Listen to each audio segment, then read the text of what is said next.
الحمد لله رب العالمين والصلاة والسلام على أشرف الأنبياء والمرسلين نبينا محمد وعلى آله وصحابته الكرام ومن تمسك بسنته واهتدى بهديه إلى يوم الدين. أعوذ بالله من الشيطان الرجيم. بسم الله الرحمن الرحيم. الحمد لله الذي أنزل على عبده الكتاب ولم يجعل له عوجا قيما لينذر بأسا شديدا من لدنه ويبشر المؤمنين الذين يعملون الصالحات أن لهم أجرا حسنا ماكثين فيه أبدا وينذر الذين قالوا اتخذ الله ولدا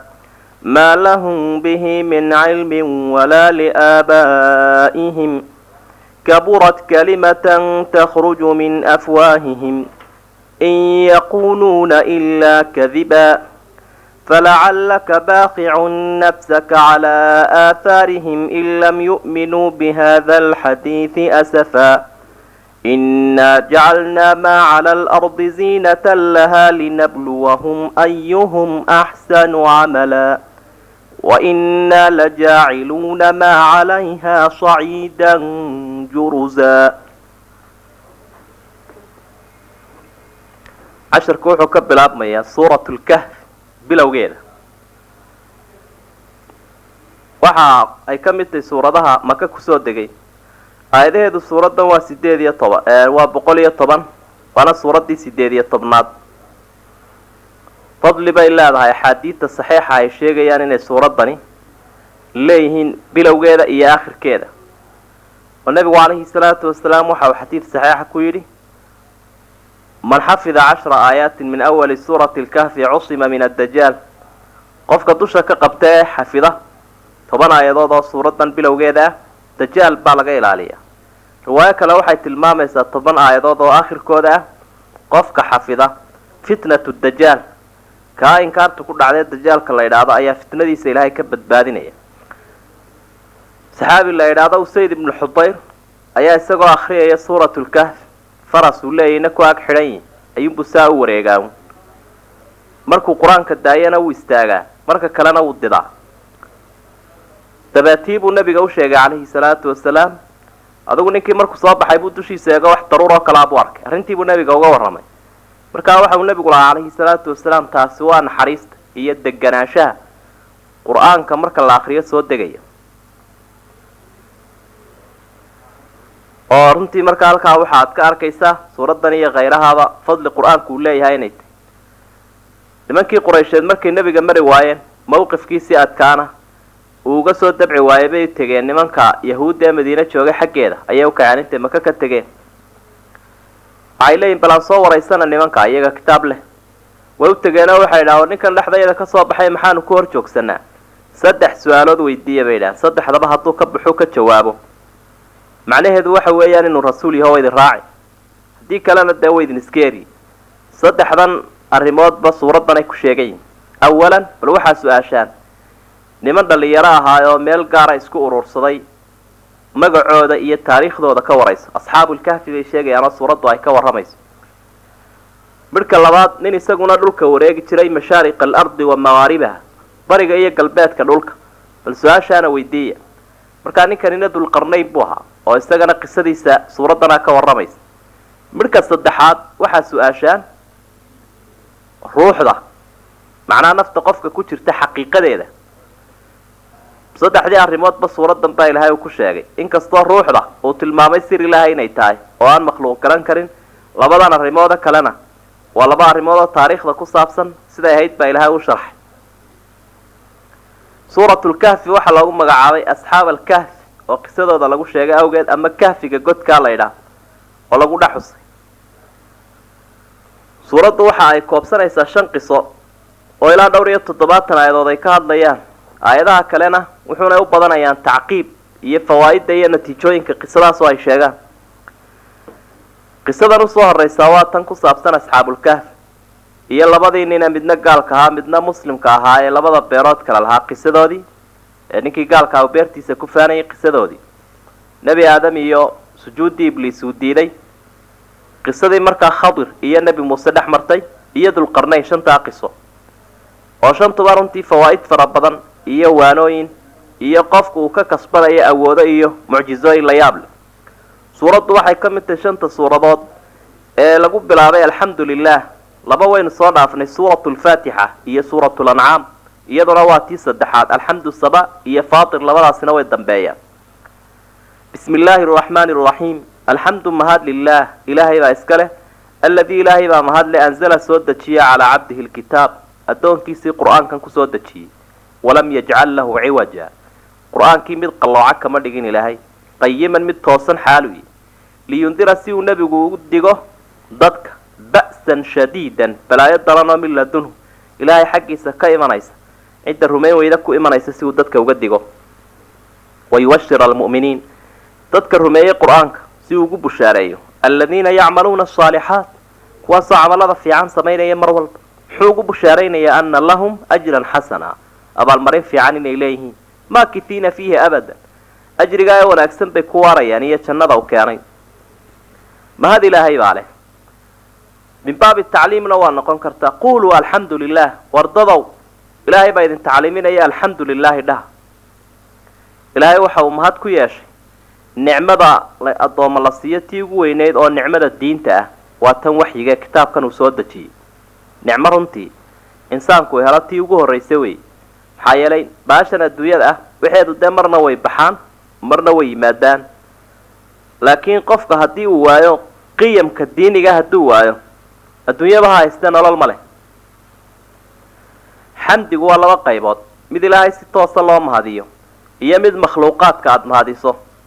labada qayboodba waa laba mahadood oo ilaahay uu iska leeyay tuu toos u lahaa la garay laakiin ta addoon makhluuqa aad tidhaahdo shukran laka adaa mahad leh ilaahay wuu ku mahadsan yahay taana sababtu waxay tahay shay masnuuc ahoo la sameeyey haddii aada ammaanto cidda samaysaa ku ammaanan iminka haddaad microphone ka ammaanto amaba miiskaas kambanigii sameeyey baa ku ammaanan marka rabbi subxaanahu wa tacaala addoomihiisa qaar ka mid a haddii aada ammaanto ilaaha dabeecaddaa wanaagsan iyo habkaa fiicane ammaanta uu ku mutaystay siiyey ee ku abuuray baa mahadda leh idan sidaa darteed baa nuxaadu ama cilmiga naxwaha la yidhaahdo a'imada ka hadlaa ashaa ku jirta alxamd waxay ku tilmaamaan istiqraaqiya macnaheeduna uu yahay kulli bay macnihii faa'iidaynaysaa kullu alxamdi lilah mahadoo dhan buu ilaahay leeyahy alladii anzala calaa cabdihi alkitaab iyadoo ilaahay uu ammaanayo nabiga calayhi salaatu wasalaam nicmada iyo gallada fiican uu siiyeyna uu xusayo haddana addoon ku sheegay darajada uu qofkaanata ugu sarraysaa waa taa addoonnimada ilaahay uga markhaati kacay maxaa yeelay rasuul allahi moxamed iyada oo uu yahay sayidul awaliina waalaakhiriin haddana kol hadduu ilaahay ku sheegay addoon waa darajo lagu sifeeyo qofka ta ugu fiican taa igu sifeeya buu lahaa rasuulku sala allahu calayhi wasalam oo heerkayga hay dhaafinina anigu ilaah maihi sifooyinkiisiina maihiye malihi laakiin waxa aan ahay cabdullaahi warasuuluh addoon ilaahay oo uu ku maamuusay risaalad iyo karaamada waxyiga kitaabkan baa ilaahay uu sifeeyey kariimka ah majiidka ah nidaamka qaaliga ah uu keenay addoomaha ciwaj ilaahay ma yeelin ciwaj macnaha ma qallooco ma iska hor imanayo min mucjizaati alqur'aan bay ka mid tahay waxay ka mid tahay in uu 23 sano soo degayo tanaaqud iyo iska hor imaatin aanu lahayn waxa macruuf bani aadamku hadduu maanta xeer dajisto saa dambena xeer kal dambena uu mid kale ku daro intoo dhami waa tanaaqud bay isku samaynayaan qayim baa ilaahay ku tilmaamay waa mid toosan waxyigani oo aan iska hor imanaynin waa mid dhinaca caqiidada ummadda ka toosinaya camalkooda wada socodkooda ummadnimadooda intaba iyo adduunya iyo aakhirada ilaah qayuuma baa keenay kitaabkanina waa qayiman qiyamkuna isagu ku jiraa iyo toosnaanta qofka raacana mustaqiim buu noqonayaa si aad ugu digto nebi maxamed oo dadka qaarna aad ugu bushaarayso kuwa aad u bushaaraysay abaalmarin fiican bay yeelanayaan waanay ku waaraya wayundira nebigu waxa uu digayaa aladiina qaaluu ittakhada allahu waladan kuwii yidhi ilaahay ubad buu samaystay maa lahum bihi min cilmin hadalkaa umale aqoon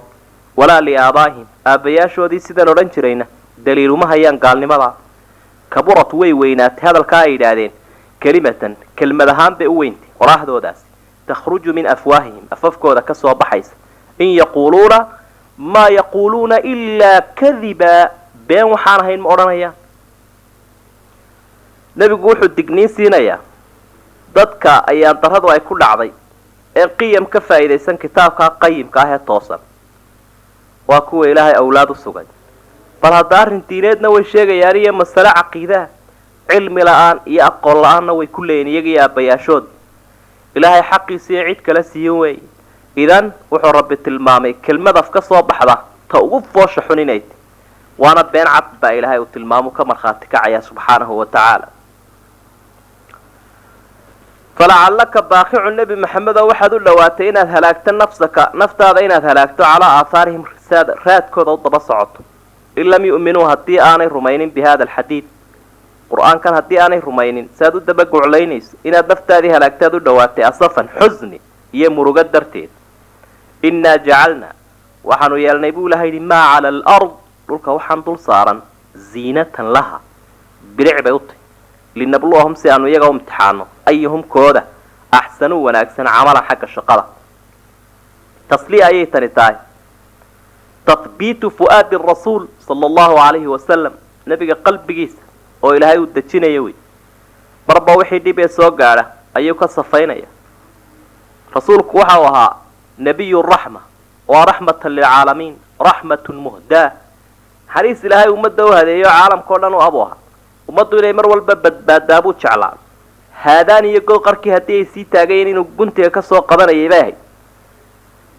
markaa wuxuu aada ugu dadaalayay bal in dadku ay islaamaan oo weliba kuwoodan hormuudka ah ee lagu dayanaya ay sii islaamaan. markaasaa in fara badan uu ku dadaalayay taa, oo xataa iyagoo dhibaatooyin soo gaadhsiiyey jidhkiisa waxa uu lahaa ilaahay halaagin waxaan rajaynayaa in tagoogooda uu ka soo baxo mid ilaahay waxidaa. mustaqbal dheer buu ka fikirayaa rasuulullahi moxamed sala allahu calayhi wasalam. waxaa dhacaysay ninkii munaafiq ahaa ee la odhan jiray cabdillaahi ibnu ubay ibnu saluul oo gaal ahaa. markii uu dhintay dee inankiisa nin wanaagsan oo saalix oo muslima ahaa u yeedhay nebigu oo yidhi bal in ilaahay un waxuu ka dhaafo ku tuko.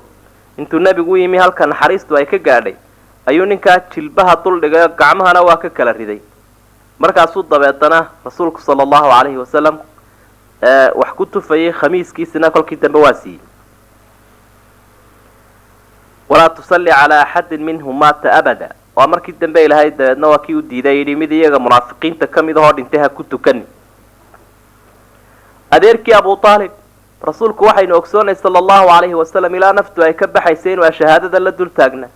adeer kelmadii dheh aan ilaahay agtiisa kugu dooda dharaarta qiyaama oon idhaahda ninkani nin muslima buu ha waa shahaadanay. abijahal iyaba hareeraha ka fadhiyo lahaa ha ka yeelin oo diintii aabbayaasha gaalnimada ahayd ha bedelin. markii uu dhintay waxa uu nebigu lahaa calayhi salaatu wasalaam ilaahay dembi dhaaf waan kuu weydiin doonaa haddaan la ii diidin, haddaan la iga nahyin. markaasaa dabeetana ilaahay uu ka nahiyey innaka laa tahdii man axbabta walaakina allaha yahdi man yashaa. ciddaad jeclaata ma hanuuninay sida ilaahay baa cidduu doono hanuuniya. saasaa la doonayaa qofka muslimka ah inuu ummadda la noqdo mid la jecel inay badbaadaan, mid la jecel inay wada hanuunaan, mid la jecel wixii samahooda uu ku jiro. oo laxajecladaasi qofka ay ka hayso dadka ilaahay waxa uu tilmaamay haddaba ummaddani halkay ku lugo-aysaa inay tahay bahashan adduunyada ah. markaasuu ka warramay inay ziino tahay. ziina waa shay bilic ahoo mar yimaada dabeetana dee dheehahoo meesha ka baxa. oo waxaynu aragnay shaygan faraawilka ama ubaxay maalmuunbuu dhalaalaa laakiin wax sii sugan maaha. haddii wax meel la mariyo ziina la idhaahdaa waa shay bilic ahoo meesha ka taga. waana imtixaan baa ilaahay u leeyahy. bal waxay ku dambaynaysana ilaahay wuxuu soo waxa uhi wa innaa la jaaciluuna waanu ka yeeli doonaa maa calayhaa dhulka guudkiisa waxa ah saciidan meel bannaan jurusan oo diriyahoo nag ah. jurusku waa waxaan meeshaa waxba ka soo bixin weeye. adduunyada iyo waxaan dul saaranee bilicee maanta dad u gaaloobeen saciid baan ka dhigayaa buu ilahay yidhi qiyaamaha meel siman bannaan baan ka dhigi doonaa. jurusahoo wax ka soo baxaya aanu jirin oo macaadintii batroolkii midhihii wixii oo dhammi way hadheen. markaa warbixintaasa ilaahay uu naga siiyey adduunyada iyo mustaqbalkeeda dee inaynu qaadanaa muhiima oo inaan meel kale ku lugoyn. ilaahay baynu baryaynaa inuu naga yeelo waxyiga samaawiga ahi kuwa qulubtooda u gudbu anfaco. suuratulkaafi waxaynu soo xusnay in ay caan ku tahay qisooyinka cajaa'ibka leh ama dhacdooyinkii taariikheed ee cibrooyinka iyo waarooyinka faraha badan laga faa'iidaysanayo inay markaa xambaarsan tahay ilaa 5 qiso inay koobsatay ayaynu hore usoo xusnay oo usoo horeyso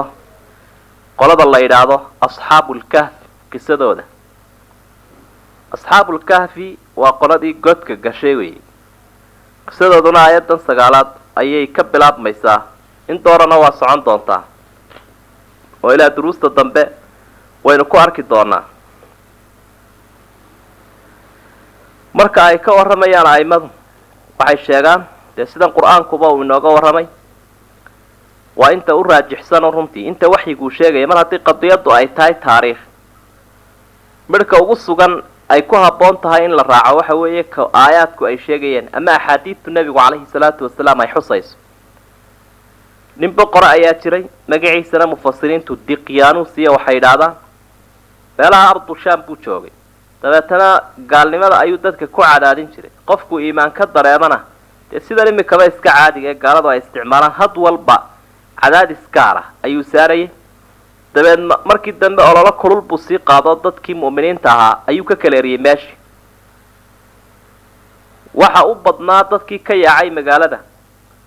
dad dhalinyaro ah oo magaalada koonayaasheeda iska urursaday oo mid waliba uu yidhi anigana waxay soo saaray shucuur iyo dareen iimaaniya oo aan markaa xamili kari waayo qofkaa xumaantiisa. sidaa awgeed ayay dhammaantood intay halkaa isku urursadeen ayaa dabeedna xaaladooda ay sida noqotay. magacyaashoodii iyo meeshu halkii ay ahayd iyo ka eriye waxa uu ahaa iyo inta oo dhanba ilaahay ma xusin, laakiin meesha mawaaqiftii ka soo baxday ama tallaabooyinkii iyagu ay qaadayeen ee muhiimka ahaa waa xusay ilaahay, waana ta xusida mudan. had iyo jeer waxaan duqyaanka la yidhaahdo ama dadka xadgudbayaasha ahi ee xumaanta doonaya inay dadka ku aftuubaan dhaqankooda iyo caadadooda iyo lahjadoodu noocay tahay in ilaahay waa ka warramaya. bal mucjizada nimankan ka muuqatay iyadana wuu tilmaamaya. waxaa kalood ka faa'iidaysanaysa qofka wakaalada ilaahay iyo garabgalka ilaahay uu garab galaya aamina inuu ilaahay ilaalinayo, hurdu ku ilaalinaya, meeshuu doono iyo qalcaduhu doonaabuu gelinaya, cidduu doono u sakhiraya u sallaxayaa kolka. haddaba su-aalihii ay reer banu israa'iil yidhaahdeen quraysh nabiga weydiiya bay ka mid ahay tani. rasuulullahi moxamed sala allahu calayhi wasalam markii su-aasha la weydiiyey wuxuu ihi berrita ayaan idinka jawaabi doonaa. wuxuu ilaaway inshaa allahu inuu yidhaahdo 15 cisho ayaa arrintaa iyada oo lagu haysto aan laguba soo dejinba rasuulka waxy. quraysh arrinkiiba isla dhex mareen iyagoo le waxba waa jawaab garan waayo. marka arrintanina waxay ahayd iyada oo nabiga calayhi salaatu wasalaam ilaahay uu barayo iyo ummadda islaamka ahba mar kastuu tallaabo mustaqbalka ku saabsan qofku wax ka sheegaya inuu qaado inuu yidhaahdo inshaa allah, ilaahay hadduu doono. isagiina addoonnimadii buu qiranaya, awooddii iyo arrinka mustaqbalka inuu ilaahay iska leeyahayna rabbi buu u qiraya. waa taaynu aayaadka ku arki doonno walaa taquulanna lishayin innii faacilun dalika hadaa ilaa an yashaa allah. marnaba ha odhani nebi maxamedow shaygaasaan yeeli doonaa adigoo insha allahu yidhaahda mooyaane.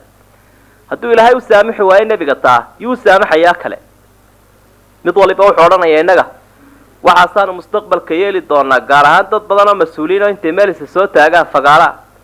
muslimiin sheeganaya waxaad arkaysaa intaasoo ballanqaad oo sanado fara badan kadiba waxay samayn doonaan kasii warramayoodeen erey ka maqlayn insha allah. waa mid la yaab la weeye. awooddii waxba ilaahay umu hambay. nebi sulaymaan ibnu daawuud calayhi salaam boqor buu ahaa, rasuul ah.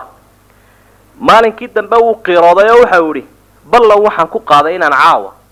100kayga dumaraba isu maro. 100 dumaruu lahaa dee rasuul ilaahay ilahay awood siiyey waa si ahlu janna. 100kaasiba mid waliba ha dhasha buu idhi inaan mujaahida intoodaaba intoon isu keeno ciidamada ha hogaamiyeen cadowgana hor fadhiya baan ka takhallusa. insha allahu dii buu ilaaway. intoodii oo dhan midina waxba may qaadin. mid qura ayaa qaaday tiina ilmo barhkii oo baktiya ayay dhashay. waata qur-aanku uu tilmaamayu leeya waalqaynaa calaa kursiyihi jasada. kursigiisii wax ku xukumayay dushiisa waxaanu kusoo tuurnay jasad, jidh وإلمها بركي سوي سيد حديث صحيحة وتلمامي إذن هو أرين مهمة قصة هاتي أنه قدبنا إلهي وحاول أم حسبت ما واحد ليس النبي محمد أن أصحاب الكهف والرقيم قال دي قدك الشيء هي قال دي رقيم كالهيد كانوا إنا هاي من آياتنا يقع كميد عجبا أرنكود إنه لياب لها مياد ليس إذ وقت حص أول فتية لمن كان ليرضها يتجين إلى الكهف قدك فقالوا وحيدادين ربنا آتنا إلهي ونقسي من لدنك أكتاد رحمة حريص نقسي وهيئ لنا نود دياري من أمرنا إساقوا كميد الرشدا هنون نود دياري ساسي كدو عيسانيا فضربنا وحنو يالنبو لايد على آذانهم دقهودي هردا نصارني النوم في الكهف قدك يقو كتيرا سنين السنة عددا oo markaa tiro badan oo dhowr boqol gaaraya ay halka jiifeen asxaabul kahf markii lagu sheegay ama warkooda ma waxaad u malaysay inuu cajab iyo la yaab leeyahay ha ajaayib buu leeyahay ilaahay baa ka warramay kolka ajaayibtoodii marka kahf iyo gaar baa kala jira al-ghaar waa godka yar ee buurta ku yaala sida quraanku baa xusay id huma fil ghaar Abu Bakar iyo nabigu markay كسيب قحيين مكا وكوي قد كير قلي قلعد وين بورتا كتالا قدنا وحا الله يدادا كهف ايا الله يدادا مركا هو قد كآدو بالله وين مقصنا كوي رقيمكو مركا اللي يقر رقيمك وحا النقضة يا دقح ذي ليهن مفسرينتو قد كأي قلين أفكي سيالي ومقعياشو دي أي كو قرين اللي لا يوهو سخيري كرابا ودي هالكابا وسخيري raqiimka aimada qaarkoodna waxay ku tilmaameen inuu yahay magaaladii ay ka soo baxeen ama ayga magaciisa laakiin qowlkay u badan yihiin waa in dhagaxa magacyashooda uu ku qornaayeen godka afkiisa yaala oo raqiimkaas waa shay marquum oo calayhi oo dushiisa wax lagu qoray ila raqmigu waa qoridee niman dhalinyaro godka galay bay ahaan buu lahayn fitya waa runtii ammaan bay u tahay maanta sidii nabiyullaahi ibraahim oo kale meelo badan baa quraanku uu soo qaadaa shabaabka oo uu xusaa waxa kamid ah halkan waxa kamid ah qisada soo socotay nabiyullaahi Muusa ibn Imraan markuu ilaahay ka warramayo oran doona id qaala li fataahu markii uu ninkii dhalinyarada ahaa la socday ku yiri mar saddexaad waxa ilaahay uu ka warramay nabi Ibraahim calayhi salaam markii uu intuu guduntii qaatay digada ka dhigay sanamyaash Allaha kulul ku qaaday in أي كور بحنايين إلهاين سمعنا فتى يذكرهم يقال له إبراهيم وحنو ما قالين دلي يرى وصنا مياشي تشبيه صدح حرام يلوبا شبابك يدور كودا ونكسن بوحيقو حصي أو قرآنك إلهي وكسو قاضي وعنو نبي كور رمي عليه الصلاة والسلام قفكو مركا الشبابك يعني وقيمك في عنكو توسيها إنو كسي قيمة بدايها كوين حيالي مرحلتنا شبابك قفكو وحاو لي طاقات يأوو ظفر بدن oo shaytaankii uu ka faa'iideysan karayo dadkii liitay ay u kaxaysan karayaan marka hadaba intaas oo dhan inta uu ka xoog bato difaac adag uu galo wuxuu mutaystay amaan nabigu calayhi salaatu wasalaam wuxuu xusay 7 maalinka qiyaamaha ilaahay harkiisa oo haraynayo maalinkan har kala jirin waxa ugu horeysiyay imaamun caadil boqor caadil oo ummadda islaamka xaq ku dhaqaya midka labaad waxa uu ka dhigay darajada labaad wa shaabun nasha'a fi cibaadati rabbi qof dhalinyaraha ku barbaaray ilaahay cibaadadiisa waxaynu ogsoonahay quraysh iyo sanaadiidoodii iyo odayaashoodii oo nabiga xigta u ahaa markay maka ka eriyeen niman shabaaba oo aad iyo aad u qiiraysan oo fiican xaqana ilaahay qalbigooda uu ku soo adkeeyo ku xidhay inay madiina ka yimaadeen dabeetana nabiga ay heshiis la galeen waana ka ilaahay ku amaanaya fi suurati al-fath aayadka uu markaas naafatax لقد رضي الله عن المؤمنين إذ يبايعونك تحت الشجرة وإلهي بكرها للنقضي وحي عايشة كور رميسي لمن كان الله إلى هذا أنصارت إرهير مدينة وضياشو ذي مركي تقال الذي كل انتين الشباب كيونا يسوهرين إني أرنتني دانوا هاي الحق سيدا درت يد بها بونتا يمر والبقف كالشباب كاينا نسلاوي لكن وقت جيسو انت وفي عي هاي إنو مركا كفا إذيستو إلهي وحاو نمانكاسي قدكاسي قلان إلهي ذي قرتين ويبريين وحي لهاين ربنا آتنا من لدنك رحمة وهيئ لنا من أمرنا رشدا ilaahay xaqaaga naxariis naga sii masdarka naxariistu ka timaado waa adiga ilaahay hanuun nasi waanaga dartaa baan uga soo qaxnay guriyahayagi ilaahay baa markaa waxa uu dhagahoodii waxaanu saarnay hurdo godkiina waa jiifinay sanado dhan hadii dhakhtar la waraysto la yiraahdo qofku inteebuu meel aduu seexdo hurdi karaa amaba meydkiisu oli karaa dee maalmo yarun buu qoraya laakiin siniina cadada 300 iyo dheeraad sanadood bay halkaa yaaleen oo uu ku soconayay habaynta rabbi iyo ilaalinta ilaahay baa ku soconays oo wax isbedelayna jirin ثم بعثناهم بولهيد وانو soo nooleynay linaclama si aanu ogaano ayul xisbayni labada qole ee murmaya kooda axsaa koobay lima labithu intii ay nagaayeen amadan xagga waqti ahaan waan soo saaray buulahaydo soo nooleeyay labada qole murmaya si ay u ogaada kooda ogaada bal muddaday nagaayeen labada qolo waa iyaga waarintaasaynu halkan joognay intaasaynu joognay waxa kale oo la xusay markii ay soo noolaadeen laba qolo joogay oo gaala iyo islaamha ayaa ku murmay xaaladooda nahnu naqsu alayka nabahum warkoodaanu ku sheegaynaa ku cadeynayna bil xaq isagoo ku sugan warkaas innahum fityatun liyaraayha aamanu bi rabbihim ilahooda rumeeyay wazidnaahum huda hanuna wa ukordinay وربطنا ونحدني على قلوبهم قلبياشودي إيمان بان كو أدكيني إذ قاموا مركي أي سرتاقين بقر كي ظالم كها فقالوا أي لها يا ربنا إله أنك أن عابدينا رب السماوات والأرض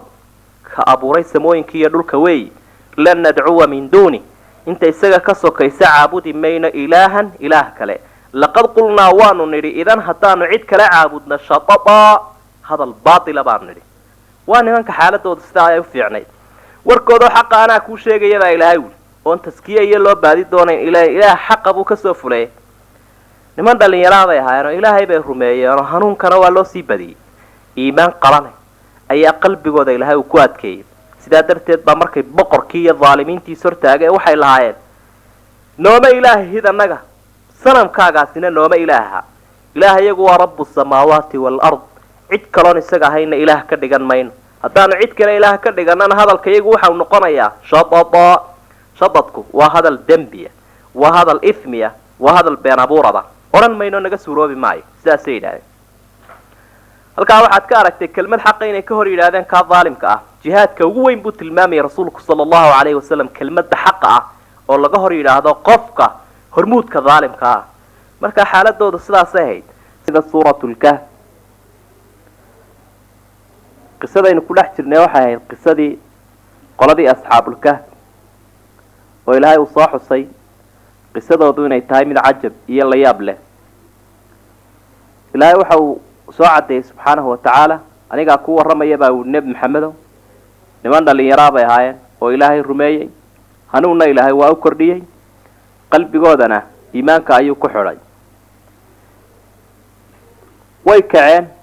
dadkii zaalimiinta ahaa iyo maamulkii liitay halkaa ka jiray bay sortaageen iyagoo tawxiidka hortooda ka cadaynaya iyagoo farta ku fiiqaya waxay yiraahdeen haulaa'i kuwani qawmuna waa qolyahayagii ittakhaduu waxay samaysteen min duunihi inta ilaahay ka sokaysa aalihatan ilaahiyaan lawlaa ya'tuuna calayhi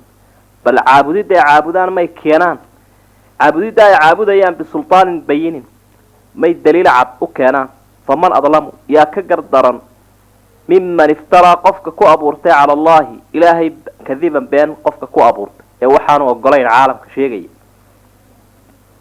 وإذا اعتزلتموه مركا كفقاتان تلكينا وما يعبدون يوحي عابديان إلا الله إلهي يساقوا دايدين قرب تاقن مويان فأووا إلى الكهف قدك قلع واتقوا أهيدا ينشر لكم ربكم إلهي نوحوا إذين بلارين أو إذين فيرين دونا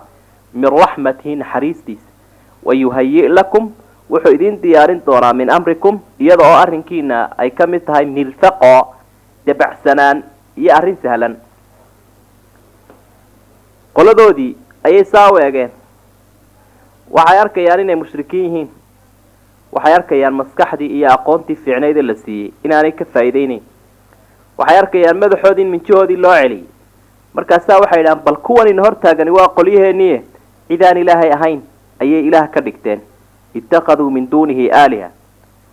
wixii la caabudayay cibaadadan oo kale ku saabsan waxay ahayd in daliil lagu caabudo caqli iyo naqliba leh lawlaa ya'tuuna calayhim bisulطaanin bayin bal may daliilo cad ku keenaan daliilo cad oo lagu caabudo may u soo ogaan oo ay ku soo xoojiyaan ma jirto taas waxay ku go-aamiyeen tolkood waxa ay caabudayaan ama ah kaa boqorka ah ee meesha joogada ama ah sanamyaal meesha lagu caabudayo inay yihiin been abuurad ilaahay ay ka sameeyeen go-aan bay gaadheen kolkaa nimankaa dhallinyaradaha waxay go-aamiyeen inay iskaga dhex baxaan waid ictazaltumuuhum wamaa yacbuduuna ila allah ka dheeraada bay yidhahdeen iyagiiyo waxay caabudayaan ilaah isaga mar walba oo idin garab taagan yahay waa siduu nebi maxamed calayhi salaatu wasalaam iyo abubakar sidiiq radia allahu canh ay diintooda iyo ula sii qaxayeen islaamnimadooda iyagoo ku mitisan oo cadow dee markii waxyeelo la maagay sidii nebiyullaahi muusa uu uga dhex baxay faraacinadii madyan meeshii la odhan jiray iyo shucayb uu u tegay bay ahayd waa sidii nebi ibraahim calayhi salaam markii uu aabbihiiyo tolkii ka quustay waa kii lahaa innii muhaajirun ilaa rabbi qofka ilaahay dartii marka uu arrinkan u wado ikhlaas iyo dee isagoo shaygani uu ka dhab yahay oo waxaan u fulinayo dhulkiisa ilaahay dhul kale ugu bedelayaa ehelkiisa ehel kale ugu bedelayaa arrinkiisa ilaahay mid mirfaqoo dabacsan buu ka dhigaya go-aankaasay gaadheen markaa dhaqaajisaan bay yidhahdeena gooni u baxdaan godka gala waa meel kahfiyahoo ama ay soo sahansadeen ama ay iska yaqaaniinba waxaa halkaa aynu filaynaa inuu ilaahay idin ballaadhiyo naxariistiisa oo yanshur lakum wuxuu idin fidin doonaa oo idin waasicin naxariistiisa wayuhayi lakum wuxuu idin dabcin doonaa idin diyaarin arrinkiina isagoo ka mida mirfaqan wax sahlan bal kalsoonida intaa leegeeg cidle usii socdaa waxyaabaha ilaahay uu siin doono ayay kusii kalsoon yihin waana runtii tawakulka dhabta ah faidaa cazamta fatawakal cala allah marka aada go-aan gaadho go-aankaa ku soco ilaahay tala saaro kii la yidhi wey sidii bay ku socdeen dabeetana godkaa weyn bay galeen ee buuraha ku yaala ardu shaam dhexdeeda godkii markaa dhexdiisa ay tegeen ayaa ilaahay siduu horeba dee usoo sheegay hurda ayuu ku riday way iska jiifsadeen xaaladoodii waxay noqotay kolkaas sidan soo socota watara shamsa buu ilaahay yidhi qoraxdii waad arkaysa idaa dalacat markay soo baxdo tasaawaru waxay ka baydhaysaa can kahfihim godkooda oo ma gelayso daata alyamiin dhinaca midigtay uga baydhaysa waidaa garabat marka ay dhacdana taqriduhum waxay u gudbaysaa daata shimaal xagga bidixday u dhaafaysa wahum iyagu fii fajwatin waasac bay kaga sugan yihiin minhu godka ah daalika kaasi buu ilahay yidhi min aayaati illaah ilaahay aayadihiisii ayay taasi ka mid tahay man yahdi illaahu qofka uu ilaahay hanuuniyo fahuwa almuhtad isaga ayaa hanuunsan waman yudlil qofku ilaahay lumiyana falan tajida lahu u heli mayse waliyan murshida mid xigta u ahoo hanuuniyo uma helaysa qolyahan asxaabulkahfiga ah godkooda xagga afkiisu culimada qaarkood waxay sheegaan sida da ibnu kathiir oo kale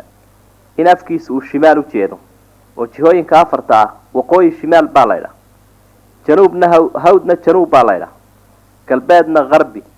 barina sharqi markaa sidii godkaasi wuxuu u jeedo waqooyi bari oo kale ayuu dhigayaa qoraxdanay haddaba kolka ay soo baxayso godka afkiisa kuma dhacayse dhinaca hawdka iyo midigtay u baydhaysa markanay sii dhacaysana dee afkii waabay dhaaftay oo way gudubtay oo galbeed bay u dhaaftay kolkaa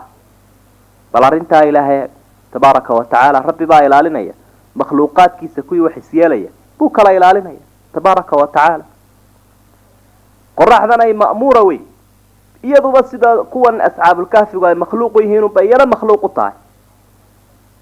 markaa camdi iyo iraada ayaa ilaahay uu siiyey qoraxda xagal bay ku soconaysaa marka ay halkaa kusoo toosan tahay iyaga si aan fallaadhaha kulaylkeeda ugu dhicin qoraxdu wixii ay ku dhacdo waa tan bedesho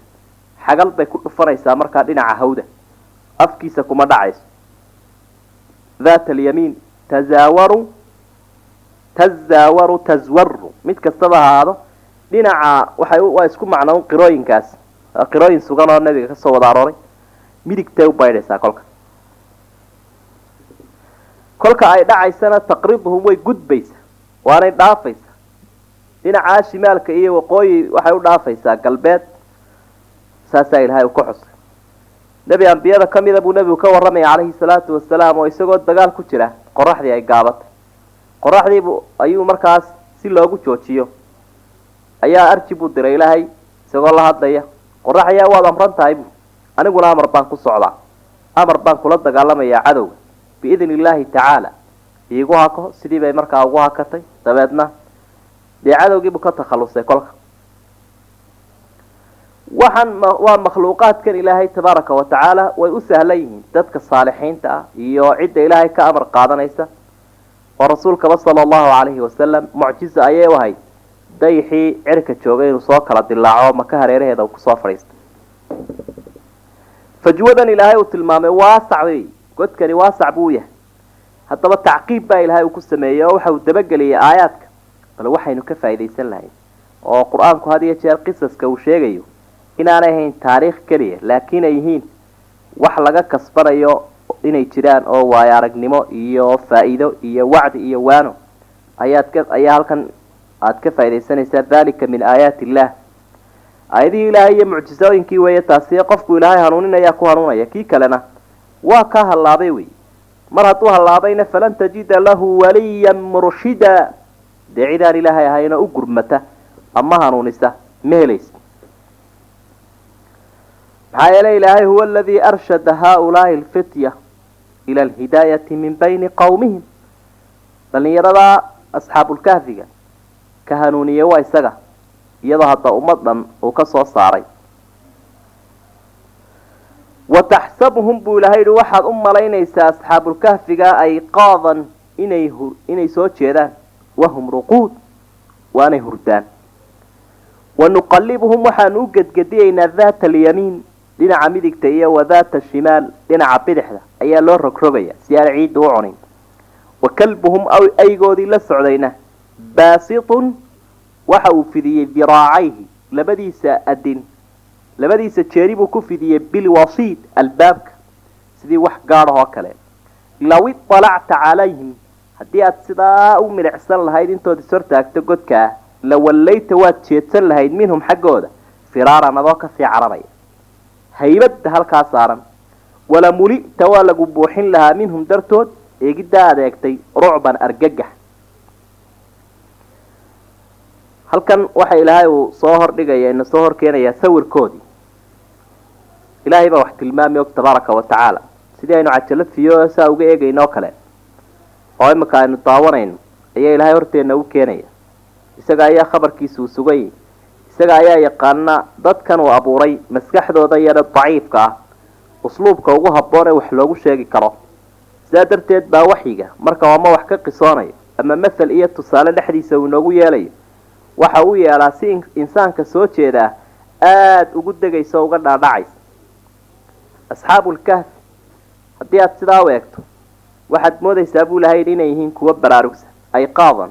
laakiin waa ruquud oo way hurdaan astaamihii uu lahaan jiray qofku marka uu soo jeedo ayay iska leeyihin masalan qofku markuu soo jeedo firfircoonaad baa wejigiisa ka muuqata indhihiisu way kala furan yihiin oo si dabacsan ayaa markaa uu soo jeedaa kolka sidaasoo kale unbay ahaayeen oo astaamihii qofka soo jeedaa uu lahaa ayaa laga arkayay ciiddu maxay u cuni weydaa haddii la yidhaahdo awoodda ilaahay ayay ciiddaasi kaga joogsato ay waxba u yeelayn kari weyday dhinaca midigta iyo dhinaca bidixda ayaa ilaahay uu tilmaamayaa inuu u rogayo si aan wax isbedel ugu iman cidda sharafta leh ee wanaagsan qofka ka agdhowi inuu ammaantiisa leeyahay ayaa runtii halkan ka fahmaysa waxaa kale aynu ka faa'iidaysanaynaa halkan suxbatul akhyaar khayr dadka wanaagsan oo lala saaxiibaa inuu khayr yahay rag iyo dumar mid kasta ha ahaado qoladan asxaabulkahfiga bal aygii iyaga la socday ayaa ilaahay halkan uu ku xusay oo uu kusoo qaaday waxyiga dhexdiisa waxyigaa ilaa qiyaamaha la akriyayo ayaa uu ku sheegay markaa aygii iyaga la socday sidaa darteed baa qofka wanaagsan hadduu qofku la saaxiibo dee waxa uu helayaa naxariista uu isagu helayo dembi dhaafkuu helayaa dikriga iyo ammaanta fiicanna waa helaya marka aygoodani waxa uu ahaa mid dhudhumadiisa sidaa ugu fidiyey wasiidkaasi waa daaradii ama albaabkii uu lahaa hoggaasi haybad baa haddaba qolyahan ilaahay uu duldhigo waxa uu ihi haddii aad dhaalacan lahayd oo saa u eegi lahayd waad ka carari lahayd macnaha godkaa iyo madowgiisa iyo qaabka uu u samaysan yahay iyo iyaga bidhaantooda ruucbina waa lagu buuxin lahaa markaa ilaahay baa haybad duldhigay si aan loogu dhiiran haddii ay cidigeli lahayd ee arki lahaydba qisadani waxay ahayd aynu ku jirnay qisadii qoladii asxaabulkahf addoomaha ilaahay saalixiinta ah ilaahayna uu ku gallabay iimaanka iyagoo kasoo dhex baxay ummaddii waktigaa joogto gaalahay godkaasaa rabbi uu tilmaamay inuu ku ilaaliyey 309 sanana halkaa ayay jiifeen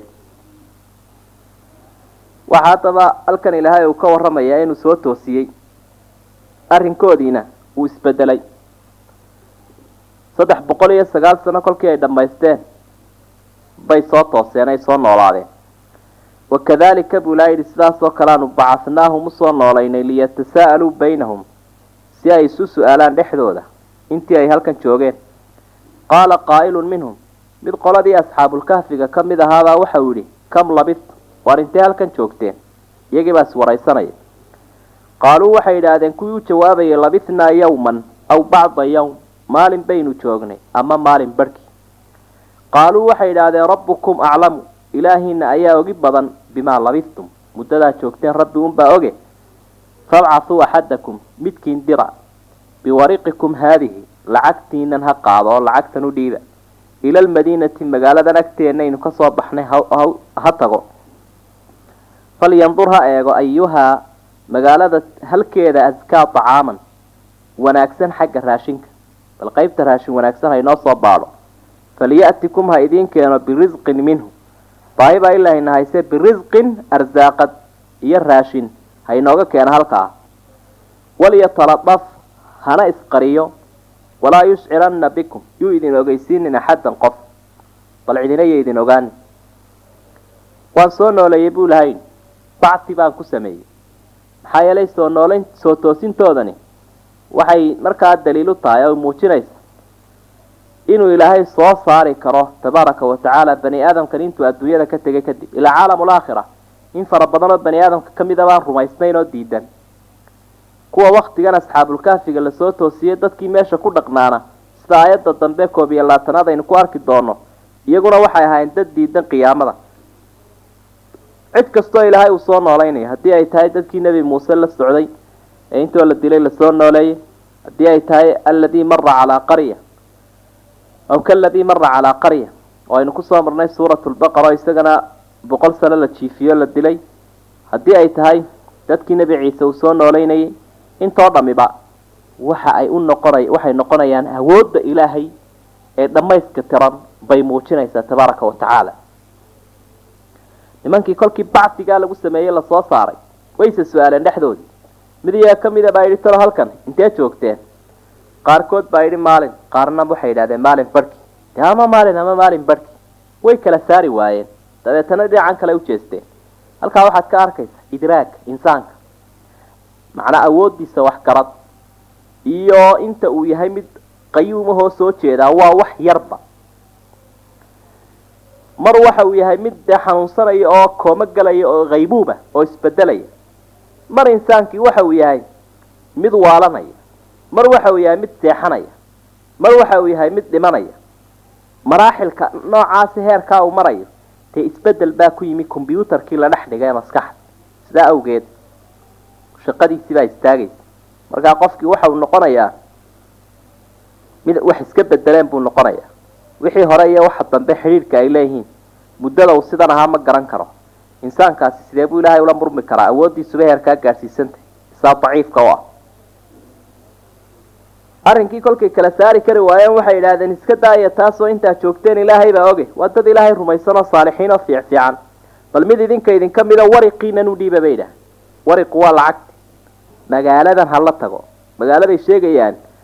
waa tii berigii ay kasoo baxeen 309 sano ka hor oo ay iyagu u haystaan gelinkii hore saaka inay kasoo baxeen ilaa waa kuwii hurdo gale hurdadanina dee waxa ay ahayd mid markaa aan kala go-ahayn وأن كلا قونين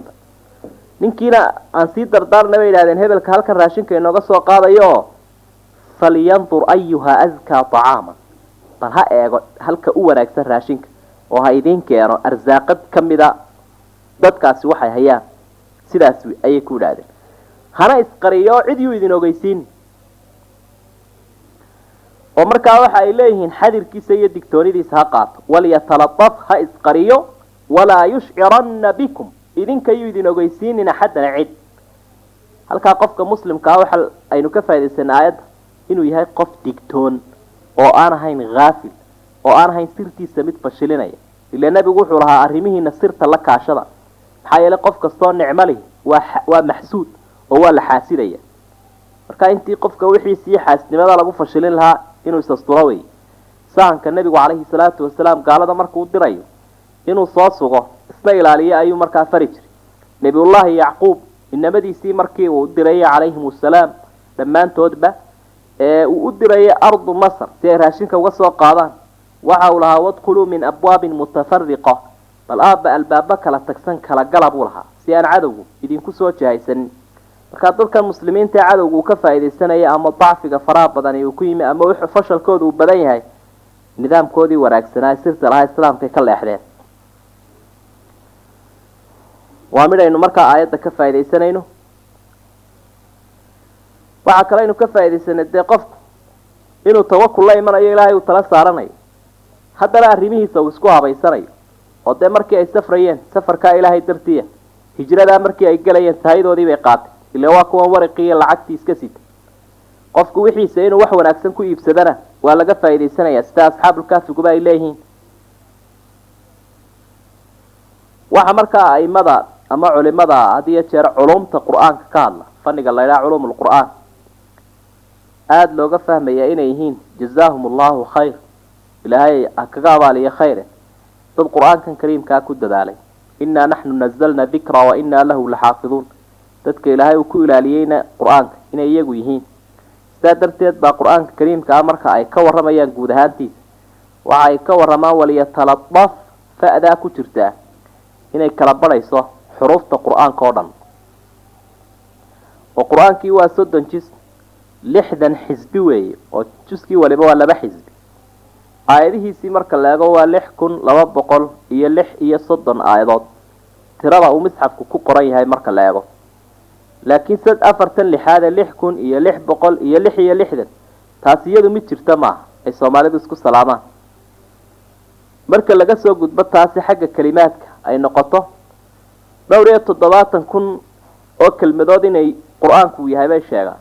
markay ka sii hadlayaan xuruufta quraanka 300,000 oo xaraf xoogaa yar bay dheeraysiiyaan waxa kale ka waramaan thuluthka hore 3 meelood oo meel quraanku aayada boqolaad ee suuratul tawba kamid aynu soo dhaafnay ee juska tobnaad ku jiray inay thuluthka hore u yahay thuluthka labaadna waxa uu ku dhamaanayaa suuratu shu'ara dhexdeeda marka runtii waxa halka ka faa'iideysanaysa dadka muslimiinta inay yihiin dad u soo jeeda waxyigooda oo aanu ahayn sidii kii nasaaradu ay taxriifinayeen ama yahuud oo kale waa mulaaxada runtii taasi ku saabsan xagga culumul quraan way sii wadeen hadalkii asxaabul kahfi iyo waxay yiraahdeen innahum kuwa magaalada jooga in yadharu alaykum hadii ay idin arkaan yarjumukum dhagax baydin ku dili rajmigu waa dhagax lagu dilo qofka aw yu'iidukum ama waxay idin ku celin doonaan fi millatihim diintoodii walan tuflihu liibani maysan idan waqtiga hadaa ku noqotaan diintoodii abadan waligiin baliibani maysan si wanaagsan bay sula hadlayaan cadawgu mowqifka uu ka taagan yahay bay garanayaan حيال عدوغاغا موقف كيسا ايه هالكو كاتاغا ايه هدانت قراني ايه ادو هايستين ونصيح يهي دي قندها ايوكو قويني اديقو اسكتاغا ورنمان كان انمان ايو اسئابتي ويه بيلا مقالة ايو كسوا بحني كتيرا وحيو هايستان بقر كي اي كسوا يعانين وشوغو ايو هايستان لغا حبيدين كدليا اما بدين تودا يدين كعلينيا ليباني نمينو سلاسة افهمسين وانا سيدا صعب اوي قفكو هاتو حقا كبايدا الليباني واكفوغات لعدتي وننكي قاضي dabeetana magaaladii buu tagay lacagtii baaba la yaabayba oo inaga imika lacagii waqtigii hore Ingiriiska ka hor ama la isticmaali jiray hadii imika la keeno dadka imika way yaabi lahayn waaba mid 300 iyo dheeraad sanadood ka hor la isticmaalayay xagtii kolkii sidaa loo eegay qofkiina la eegay waxa la yidhi war ninkan xaaladiisu waa sidee warkii baa dabeetana sidii ku faafay qofkiina ninkii isagu soo baxay asxaabul kahfiga kamid ahaa iyaa kolkaa la kaxeeyo dabeetana godkii asxaabul kahfiga la tegay halkii markii la tegay baa dabeetana ay wada dhinteen dhammaantood intii asxaabul kahfiga ahayd halkaa ku jirtay godka ku jirtay nafta ka wada baxday markaa dadkii dul tegay xigmadda ilaahay uu doonayay inay halkaa ka faa'iidaan ayaa halkan uu ku xusaya iyo waxay aaminsanaayeen iyo markii dambe mowqifkii ay qaateen iyo say u murmayeen wakadalika buu ilaahay yidhi sidaasoo kale aanu actarnaa calayhim u tusinay aطlacnaa calayhim dadkii baanu tusinay oo dadkiiba arkay asxaabulkahfigii liyaclamuu si ay dadkaasi u ogaadaan ana wacda allahi xaq ilaahay ballantiisu inay tahay mid xaqa oo sugan wa ana saacata qiyaamadana laa rayba fiiha shaki aanu ku jirin id wakti bay arkeen yatanaasacuuna baynahum dhexdooda ay doodayeen amrahum asxaabulkahfiga arrinkooda markii ay ka doodayeen ayay ahayd kolkii ay sidaa u daalacdeen ayse soo dul taageen faqaaluu waxay yidhahdeen dadkii dul yimid qaarkood ubnuu calayhim waxaa ka dul dhistaan bunyaanan dhisma ka dul sameeya halkaa albaabkooda ku xidha rabbuhum aclamu bihim ilaahoodaa warkooda yaqaan qaala aladiina kuwii waxay yidhahdeen halabuu u xoog batay calaa amrihim arrinkooda lanatakhidana calayhim dushooda waxaanu ka samaysan doonaa masjidan baanu ka samaysan markii halkaa dadkii ay arkeen waxaan uga jeednay baa ilahay uhi si ay u ogaadaan ballanta qiyaamuhu inay xaq tahay qiyaamaduna ay dhici doonto shakina aanu ku jirin warkii way ka doodeen oo dad islaam iyo dad gaalaaba way lahaayeen kuwii islaamka ah waxay yidhahdeen albaabka un aynu dhisno ilaahay baa yaqaana nimankan arrinkooda kol hadday dhinteen kuwii u xoog batay ee ku guulaystay arrinkoodii ayaa yidhi masjid baanu ka dul dhisaynaa marka kuwaa u xoog batay waxaan kuwii maamulka ahaa waa kuwii gaalada ahaa bay culimada qaarkood leeyihin oo meel macbadun baanu ka dul dhisanaynaa bay yidhahdeen waa tilmaantii yahuudda oo nebigu calayhi salaatu wasalaam waxa uu xusayey nimankaa yahuudda ah iyo nasaarada ilaahay ha nacdala buu yihi rasuulku sala allahu calayhi wasalam markuu sii dhimanayay maxaa yeelay xabaalahoodiibay masaajid ka dul dhisteen xabaalihii in masjid laga dul dhisaa waa xaaraan islaamkeenu ma ogola xadiidka saxeexee nebigu markuu sii dhimanayay uu yidhi baaba muujinaya fuqahada sidaasay sharxayaan iyo culimada muslimiinta oo dhami waxaan laga dul dhisayee laynoo keenayna dee waa bidcooyin uun kuwa xaggooda ka yimid uun ayuunbay noqonayaan masjidkuna waa meel lagu cibaadaysanayo xabaalahana dad muslimiin oo walaalaheenabaa ku aasanoo inana aynu kaga daba tegi doonaa marka in la siyaarto oo loo soo duceeyey mudayn laakiin inama dee lagu dul cibaadaysto ama lagu dul joogsado ama la dhibo maya haddii masjid la diiday in laga dul dhisana wax kaloo laga dul dhisayaa ma jiro maxaa yeelay qofku inuu qabri ku dul fadhiisto nebigu waxa uu tilmaamayay inay u dhaantay inuu dab ku dul fadhiisto mar kale waxa uu xusayay rasuulku sala allahu calayhi wasalam xaaraan inay tay qabriga xaggiisa in loo tukado iyo in lagu fadhiisto labadaba in la qodo xabaashiina ma banaana qofkanina meeshan isaga ayaa milkiyey markaa laga ilaaliya wixii dhisa iyo ku joogsiga iyo dulmaridda iyo ku ciyaaridda iyo ku fadhiisiga intaba dayr ha loo sameeyo dhirna ha laga beero sidaasaa markaa ay dee xurmadii ku fiicnaanaysa waxaynu kusoo dhex jirnay qisadii asxaabulkahf iyadoo ilaahay uu ka soo warramay aayaadka layaabka leh ee ku jira qisadooda waxa ilaahay uu xusay nimankaa iyaga ah in la arkay oo waktigii hore godkaasay ku qarsoonaayeen muddo aada u dheer laakiin dadkii waktigaa noolaa ayaa kusoo baraarugay waanay kusoo urureen markaa sida laga fahmaya aayaadka inay iyagii dhinteen godkaana lagu xabaalay baa laga soo qaaday ayaynu halkaa kusoo aragnay laga fahmaya aayaadka faallooyin ku saabsan oo dadku ay ka geysanayaan xaggooda ayaa halkan ilaahay uu ku xuso waxau ihi sayaquuluuna waxay odhanayaan halaatatun waa 3 raabicuhum kooda afraynayaana kalbuhum aygooda wey wayaquuluuna waxay odhanayaan 5 waa 5 saadisuhum kalbuhum kooda lixaynayaana waa aygooda rajman bilgayb waxa maqan bay malaynayaan kolka bilaa cilmi wey mala bilaa cilmiya wey wayaquuluuna waxay odhanayaan 7 waa 7 wathaaminuhum kalbuhum kooda 8aadna waa aygooda qul waxaad tidhaahdaa rabbii ilaahaygu aclamu isagaa ogi badan biciddatihim tiradooda maa yaclamuhum ma oga ilaa qaliil in yaroo bani aadamku ka midun buu ilahay ogeysiiyey falaa tumaari fiihim asxaabulkahfiga cid ha kala doodin ilaa miraa'an daahiran dood muuqato oo sahalahoo debacsan oo midho dhal a mooyaane walaa tastafti fiihim asxaabulkahfiga ha weydiinin minhum kuwa murmaya axaddan midnaba waxaa aayaddan ilaahay uu kaga warramay iyadoo asxaabulkahfigii dadku ay isku khilaafeen oo tiradooda laga murmayo marka yaa ka murmayay aimada qaarkood waxay leeyihiin waa qolyihii waktigaa joogay waktigaa ay soo magaalada yimaadeen qaar ka mida yimaadeen ee la arkay ee lalahaa dushoodaanu dhisayna dadkii joogay weeye kuwa ku murmaya oo dee way u geli kari waayeen oo waa kii ilaahay tilmaamay inuu argagaxiyo haybad dushooda yeelay aimada qaarkoodna waxay leeyihiin waa waktigan dambe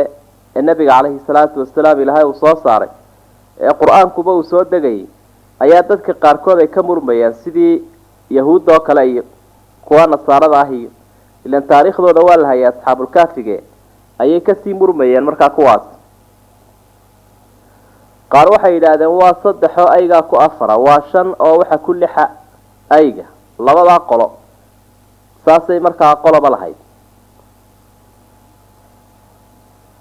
qolo saddexaadna waxa ay yidhaahdeen waa 7 oo aygaa ku 8 dhinaca marka la eego waxa ay noqonaysaa labada qowlka saddexda qowlka dambe ayaad moodaa in aanu ilaahay ka dabageynin isaga tacliiq labada hore waxa uu yidhi rajman bilghayb waxay malaynayaan wax maqan oo markaa rajmigu waa meesha markaad meel shiido ayaa la yidhaahdaa rajmi qaybkuna waa waxa maqan marka haddaba wax aanu arkaynin qofku uu tuurayo intuu dhagax qaato uu isleeyahay aada la heshid dee siduu la helaa way adagta isagaba haddii la weydiiyo dee inuu la helayo in kale ma ogaan karo haddaba qofkan wax malaynaya ee waxaanu arkaynin oonu ogeyn wax ka malaynaya waxa uu ka dhigan yahay qof wax maqan shiidaya oo kale markaa dhannan bikayri cilmi ayuu macnuhu noqonaya waa male aan cilmi ku salaysnayn labadaa qolo inaanu hadalkoodu sawaab ahayn baa ka caddaatay sidaa darteed bay aimada qaarkood leeyihiin kol haddii kuwan 7 sheegay aan iyaga la odhanin rajman bilghayb iyaga ayaa qowlkoodu sawaab yahay ibnu cabaas oo kale waxa uu leeyahay hadalkooda qoladaasaa markaa ku taagnay 7 ku sheegtay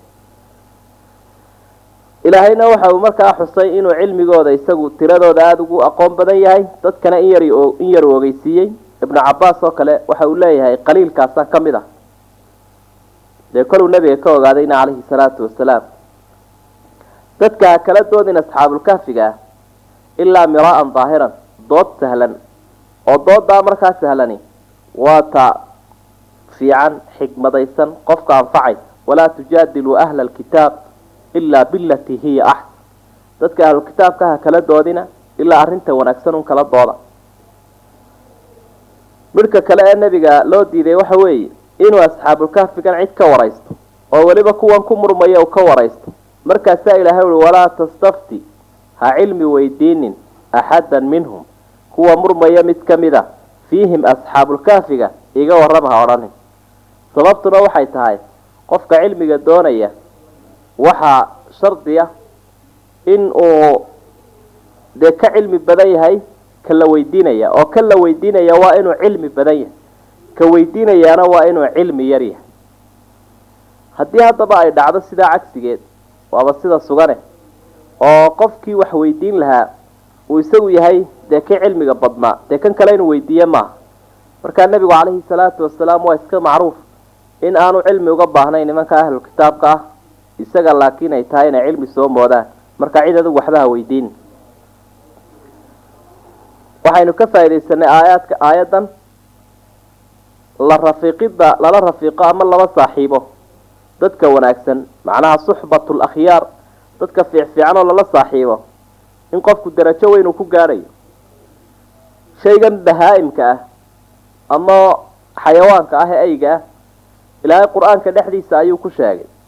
asxaabulkahfigaasoo dad wanaagsan ahaa ee uu la socday awgeed qof wanaagsan la saaxiibaya ama ummadda fiican nebigu waxa uu ku tilmaamayay nin la saaxiibaya oo la fadhiisanaya nin cadarla ah oo had iyo jeer bukhuur haya saddex waa midun buuri inuu ku siiyo inuu kaa iibiyo iyo inaad ur wanaagsan ka hesho qofka dadka xun la saaxiibaya ka dhammaan la tusaalu nebigu ku bixiyay calayhi salaatu wasalaam nin tumaalad fadhiya inuu ka dhigay buufimadiisii buu wadaa markaasuu dabeetana isku kicinayaa qiiqii iyo boodhkii iyo dambaskii markaa laba midun bay noqonaysaa in dhimbiila ka soo duulaan oo dabeedna dee dharkii iyo jidhkaagii ay gubtaan iyo inaad ur kulul ka hesho macnaheedu maaha dadka xunxun marka la leeyahay ha laga fogaado in dadkii oo dhan laga dheeraanayo oo kolkaa dee laga wada tegayo waxa weeye kuwaa waa la saxayaa iyaga qofkii xadgudbayay waa la saxayaa kii xumaanta samaynaya waa loo digayaa xaqaa la gaadhsiinayaa laakiin dee la saaxiibtinimada qofkan waxay tusinaysaa inaad ka raalli tahay walaa taquulanna ha odhani nebi maxamedow lishayin shaynaba ha u odhan mustaqbalka ku saabsan inii faacilun daalika qadan waxaa aroortaan samaynaya ilaa an yashaa allah ilaa an taquula inaad tidhaahdo mooyaane in shaa allah wadkur rabbaka ilaahaaga xus idaa nasiita markaad ilowdo waqul waxaad tidhaha casaa xaqiiqo waxaa an yahdiyanii rabbii ilaahaygu inuu igu hanuuniyo liaqraba mid uga dhowi badan rashadan xagga hanuunka min haadaa qisadan asxaabulkaafiga wax kaba sii hanuun badan inuu ilaahay isiiyo igu hanuuniyaan rajaynaya aayaddu sabab bay lahayd horeynu soo sheegnay oo markii mushrikiintu ay weydiiyeen nabiga calayhi salaatu wasalaam qisada asxaabulkaafiga iyo qisada dulqarnayn iyo ruuxda macnaa naftan noolaha ku jirta xaqiiqadeeda berri baan idin sheegi doonaa buu rasuulku yihi sala allahu calayhi wasalam insha allahuna waa ilaaway 15 cishaa waxyigii uu ka joogsaday gaaladiina in fara badan bay lahaayeen kolka uu garan waayay maxamed su-aalihii nebi maaha waqtigaa dambe ilaahay waxyiga uu kusoo dejiyey canaantana waa loo soo raaciyo ilaahay baa waxau ihi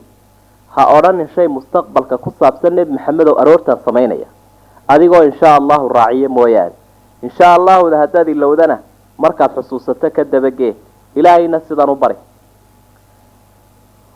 keligiina maaha nebi maxamed calayhi salaatu wasalaam ee nebi sulaymaan baa arrin lasoo gudboonaatay wey sida xadiidka bukhaari iyo muslim ku sugan abi hurayra uu warinaya uu tusinayo nebi sulaymaan calayhi salaam oo dee ahaa nebi boqora dumar badanna qabay ayaa waxau ihi boqolkayga dumara waxaan ku dhaartay inaan caawa ku dawaafoon dhammaantood ku wareego mujaahidiin badan ha dhaleen oo mid waliba inaan mujaahida ayay dhali doonta dabeetana cadowgaba aan kala nasanno insha allahu dii buu ilaaway mid qura ayaa waxay dhashay ilmo dhicisa kiibaa kursiga dushiisii lagu soo tuuray waalqaynaa calaa kursiyihi jasada aayaddaa ilaahay uu ku sheegay insha allahu daa ilaaway ayaa la xusuusinaya arrinkiisii inuu dhicisoobay nabigu waxa uu leeyahay calayhi salaatu wasalaam insha allahu hadduu odhan lahaa laqaataluu fii sabiili llaahi fursaanan ajmacuun iyagoo wada mujaahiday dagaalka geli lahaayeen yaa innaga waxaa inagu fara badan qof mas-uulo oo hadlayoon insha allahu mar qura laga maqlayn waxaasaanu samayn doonaa sidaasunbuu leeyahy markaa qadan waa qadiyad ku saabsan mustaqbalka un ilaa an yashaa allahu inaad tidhaahdo ayaa la doonayaa insha allah ilaahay xus marka aad ilowdo dee goorta had iyo jeer aad isilowda inaad insha allahudi ilowday ka dabagee waqul casaa an yahdiyanii rabbii waxaad tidhaahdaa ilaahay wuxuu u dhoweyay inuu igu hanuuniyo liaqraba rashadan shay xagga hanuunka uga dhowi badan min haadaa qisada asxaabulkaafiga waa mid lagu hanuunayo mucjizaad leh mid kaba sii hanuun badan inuu ilaahay igu hanuuniyaan rajaynayaa sidaadhe oo dadku dee mucjizanimo ay u qaataan mucjizaad badan oo kaba sii hanuun badan baa ilaahay markaa siiyey nabiga calayhi salaatu wasalaam walabisuu waxay ku nagaayeen fii kahfihim godkooda asxaabulkahfigu 300 siniin 300 oo sannadood wasdaaduu 9 9 sano dheeraadana waa ku jireen qul illaahu aclamu ilaahay baa ogi badan bimaa labisuu muddaday halkaa joogeen lahu qaybu asamaawaati waalard ilaahay wuxuu iska leeyahay waxa ku maqan samooyinka iyo dhulka absir bihi ilaahay arag badanaa wa asmic maqal badana maa lahum uma sugnaanin dadkan bani aadamka ilaahay ka gaaloobaya min duunihi inta isaga ka sokaysa min weliyin waxu hiiliye ma leh hiilibaad inay isaga un ka sugaan weeye walaa yushriku la wadaajin maayo ilaahay fii xukmihi axadan xukumkiisa cidna la wadaajin maayo qolada asxaabulkahfiga aayaadka ilaahay waxa uu ku caddeeyey godkooda inay ku nagaayeen 309 sano culimada qaarkood waxa ay leeyihiin taariikhdan shamsiga ah marka lagu tiriyo waa 300 sano taariikhdan biladka ah ee dayax marka lagu tiriyana waa 309 oo boqolkii sanadoodba waxa ka soo baxaya 3 sanadood oo dheeraad ah si kastaba haatee waxaygu 309 halkaa ku jireen oo ciidu aanay cunin oo waxba noqon buu sheegay waa arrin mucjiso la yaab loo awoodda ilaahay si weyn u cadaynaysa ilaahun baa ogsoon halkaa nagidiya intay ku nagaayeen iyo waxay kala kulmeen maxaa yeelay wax wala samooyinkii dhulka ku maqanba waa ogsoon yahay labadan jumle absir bihi iyo wa asmic taajub baa la yiraahdaa macnuhu ficil amar ma ah oo arag iyo maqal ma ah waxa weey ilaahay aragiisu badana ilaahay maqalkiisu badana waa ka meel walba idin ka soo waramay ee wax ka qarsoomaya aanay jirin waxa ilaahay u tilmaamay insaanku ka uu u baahan yahay waqti walba inuu isaga yahay subhanahu wa ta'ala oo wali kale iyo mid u hiiliyo midnaba aanay lahayn ma lahu min dunihi min wali xukum baa ilaahay u leeyahay waxaak oo ka garsoorka dhabta hadee adoomaha u ah weeyaan ee qiyaamaha si wanaagsan u kala hagaajinaya adduunyada xuquuqdooda u kala xadiday sharciyo nidaam buu soo dajiyay marka tawxiidul haakimiyya in ilaahay loo gooni yeelo ayayna aayada ka faa'iideysanayna ila rabbi waxa uu walaa yushriku fi hukmi ahadan xukumkiisa ilaahay cidna raali kama aha in marka ay la wadaagto boqor iyo afraad iyo qabiilo midnaba marka nidaamka ilaahay iyo waxyiga samaawiga sidoo yahay inaynu raacnayno fulino waa mid inagu waajiba way ilaahaynu baryeena inuu naga yeelo kuwii xaq ku hanuuna si wanaagsan u raaca meeraysiga waxa kale ay ku meeraysanayaan uu ka nabad geliyo darisku halka ay noogu joogo wassalaamu calaykum wa rahmatullaahi wa barakaatuh